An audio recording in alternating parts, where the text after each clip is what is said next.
TET కోసం సిద్ధమవుతున్న ఉపాధ్యాయ మరియు ఛాత్రోపాధ్యాయులకు నమస్కారాలు తెలియజేసుకుంటూ ఈరోజు ఫిజికల్ సైన్స్ 8th క్లాస్ ఘర్షణ అనే చాప్టర్ గురించి డిస్కస్ చేద్దాం. ఈ టాపిక్ తర్వాత ఘర్షణకు సంబంధించిన ఇంపార్టెంట్ టెట్‌కి సంబంధించిన ఎంసీక్యూస్ కూడా నెక్స్ట్ వీడియోలో అప్డేట్ చేస్తాను. ఇప్పుడు ఫ్రిక్షన్ అంటే ఘర్షణ అనే చాప్టర్.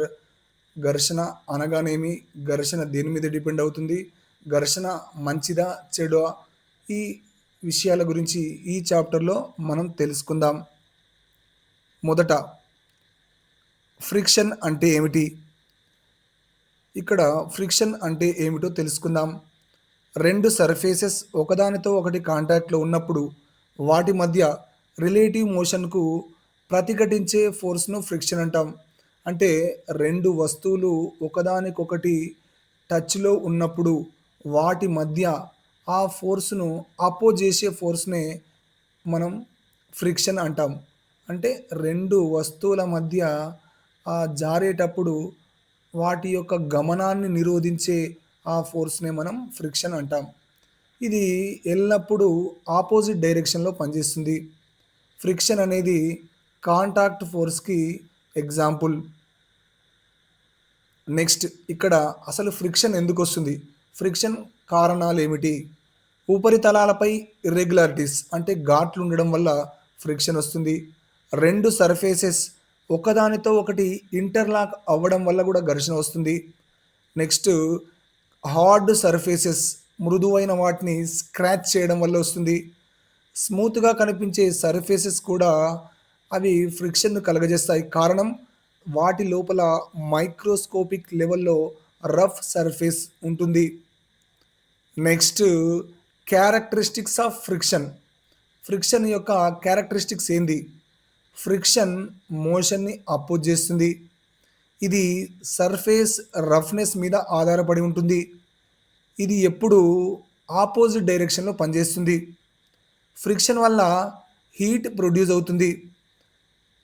ఒక వస్తువు వెయిట్ పెరిగిందనుకోండి, అక్కడ ఫ్రిక్షన్ కూడా పెరుగుతుంది. Next factors affecting friction.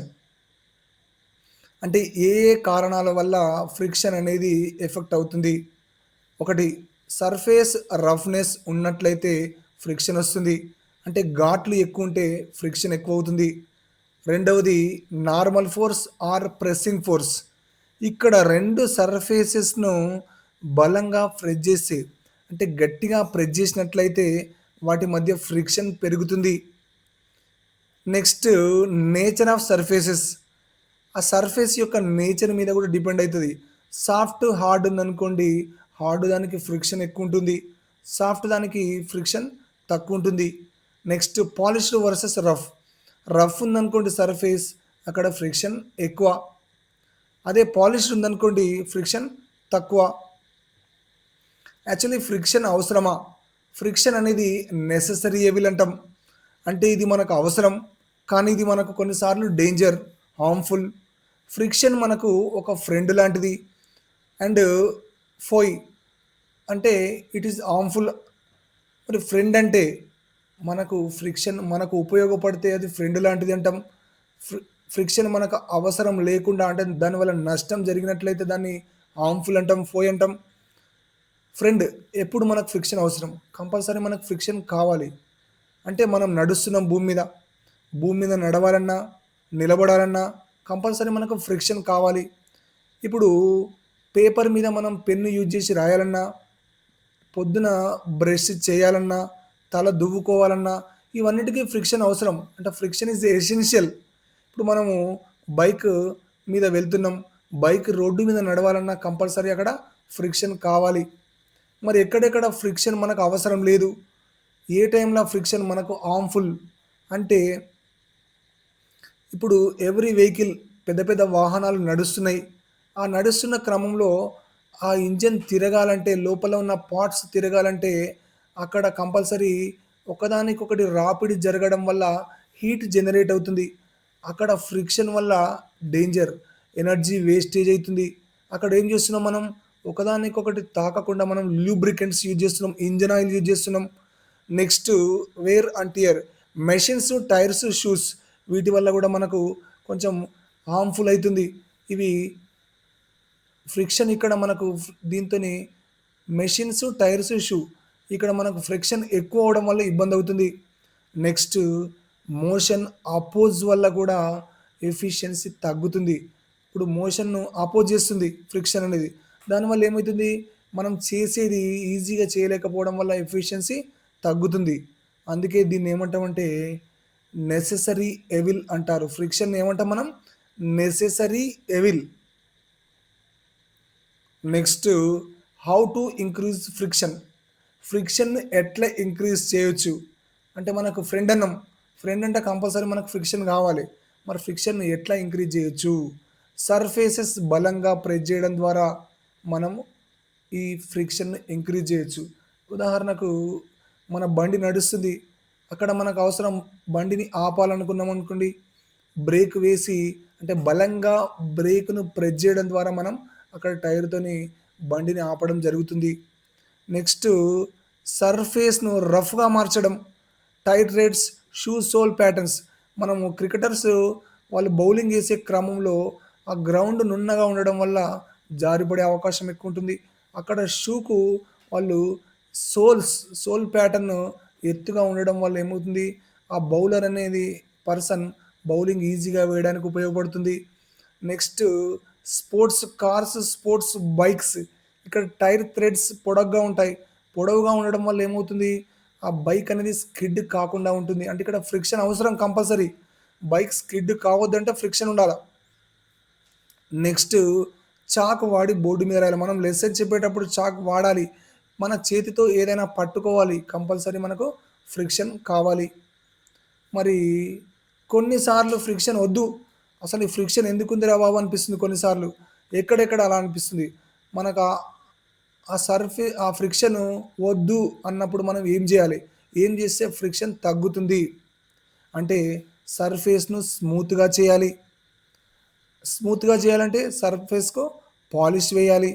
Next lubricants, oil, grease, graphite, soap ఇవి లూబ్రికెంట్స్ వాడడం వల్ల హార్డ్ ఆర్ రఫ్ సర్ఫేసెస్‌ని మనం ఏం చేస్తున్నాం? స్మూత్‌గా కన్వర్ట్ చేస్తున్నాం. స్మూత్‌గా కన్వర్ట్ చేయడం వల్ల అక్కడ ఫ్రిక్షన్ అనేది రెడ్యూస్ అవుతుంది. రోలర్స్ అండ్ బాల్ బేరింగ్స్ ఇక్కడ ఫ్రిక్షన్ ఎక్కువ క్రమంలో బాల్ బేరింగ్స్ ఆర్ రోలర్స్ వాడడం వల్ల మెషిన్స్ ఏమైతాయి, ఫ్రిక్షన్ ఉంటుంది. కంపేర్ టు మిగతా ఫ్రిక్షన్ల కంటే రోలర్ ఫ్రిక్షన్ తక్కువగా ఉండడం వల్ల మనకు కొంచెం ఈజీగా అంటే బాల్ బేరింగ్స్ వాడడం వల్ల ఫ్రిక్షన్ను లెస్ చేయొచ్చు. సూట్ కేస్ ఉంది, అది బరువు ఎక్కువగా ఉంది. స్కూల్ బ్యాగ్ ఉంది, అది బరువు ఎక్కువ ఉంది. దాన్ని తీసుకుపోవడం, మోయడం చాలా ఇబ్బంది అవుతుంది. అప్పుడు దానికి 2 వీల్స్ జాయింట్ చేసినట్లయితే ఆ సూట్ కేస్‌ను లేదా స్కూల్ బ్యాగ్‌ను ఈజీగా వీల్ పైన తీసుకొని వెళ్ళొచ్చు. అంటే ఎంత బరువు ఉన్నప్పటికీ వీల్స్ ఉండడం వల్ల సూట్ కేస్ అనేది ఈజీగా వెళ్ళడం జరుగుతది. నెక్స్ట్ స్ట్రీమ్ లైనింగ్ అంటే ఒక type of shape.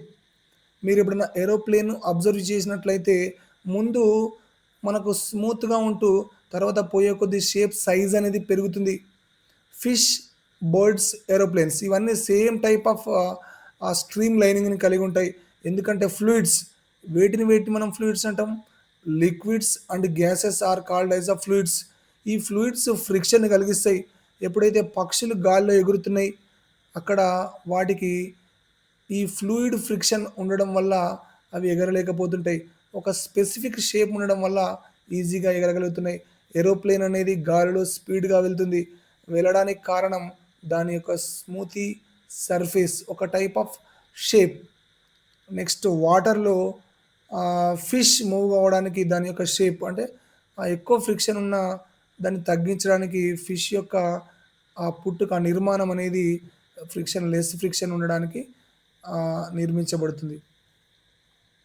Next types of frictions. ఇక్కడ ఫ్రిక్షన్ కొన్ని టైప్స్ ఉంటది. అంటే స్టాటిక్ ఫ్రిక్షన్ అని, స్లైడింగ్ ఫ్రిక్షన్ అని, రోలింగ్ ఫ్రిక్షన్ అని ఇక్కడ కొన్ని టైప్స్ ఉంటుంది. స్టాటిక్ ఫ్రిక్షన్ అంటే ఆబ్జెక్ట్ ఒక కార్ అక్కడ రెస్ట్ పొజిషన్‌లో ఉంది. దాన్ని మనం కదిలిస్తే కదలదు. కదలకుండా ఏమవుతుంది? అది మన ఫోర్స్‌ను అపోజ్ చేస్తుంది. అక్కడే ఉంటుంది. దానికి కారణం static friction. Sliding friction. Sliding అంటే ఏంది? ఒక సర్ఫేస్ మీద ఇంకొక సర్ఫేస్ స్లైడ్ అటు ఇటు దొరలడం, దాన్ని స్లైడింగ్ ఫ్రిక్షన్ అంటాం. Next rolling friction, tyres, ball bearings ఇవన్నీ ఒక సర్ఫేస్ మీద రోల్ అవుతుంది. This is called rolling friction. ఇది స్లైడింగ్ ఫ్రిక్షన్ కంటే తక్కువ. అంటే రోలింగ్ ఫ్రిక్షన్ ఈజీగా మూవ్ అవుతుంది. స్టాటిక్ స్లైడింగ్ కంటే రోలింగ్ ఫ్రిక్షన్‌ల లెస్ ఫ్రిక్షన్ ఉండడం వల్ల మూమెంట్ ఎక్కువగా ఉంటుంది. Next fluid friction.